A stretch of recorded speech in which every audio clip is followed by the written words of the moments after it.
Hello, in this video, we are going to examine another angle pair. In this case, it's called vertical angles. If you have two lines or two line segments that intersect, let me draw an example. Here's a line and another line intersecting it.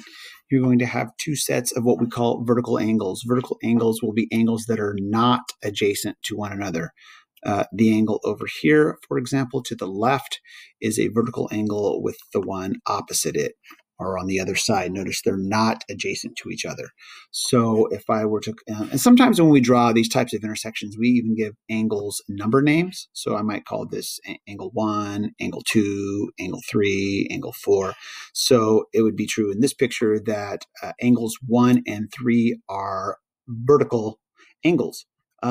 It's also true that angle 2, I'll use a double line marking, and angle 4 are vertical angles. I want you to notice that I've kind of marked them in an equivalent fashion. Remember, the other way to do that marking would be to put a double mark like this, and we can say that those are actually equivalent in size. And we can talk about that as well.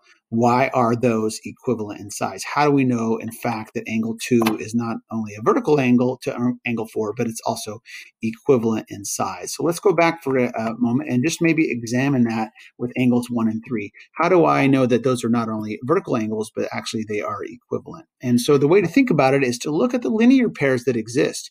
If you look at this angle 2 right here, angle 2, you notice that angles 1 and 2 are a linear pair. So it's true that the measure of angle 1 plus the measure of angle 2 is 180 degrees because they're adjacent linear pair. It's also true that angles 2 and 3 are next to each other. So if you were to add the measure of angle 2 plus the measure of angle 3, that would also be equal to 180 degrees. Okay, you can see sort of a common theme amongst those there. Depending on what kind of proof you want to do from here on, you can actually realize that angles 1 and 3 must be equivalent to one another.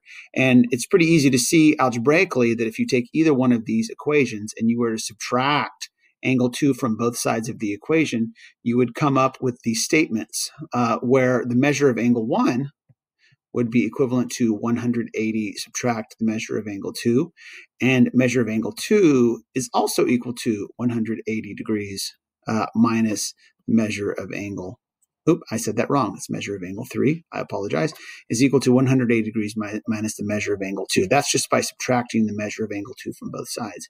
Then you must conclude then that angle 1 and angle 3 are actually equal. It's actually pretty nice or easy to tell just by looking at the pictures. Let's take a look at GeoGebra as an example. If you're to draw two lines that intersect, let me just do that quickly here, and you were to look at the angles, let me put an intersection point first so I can be clear about this. Intersect those there. Then let's take a look at the angle measure.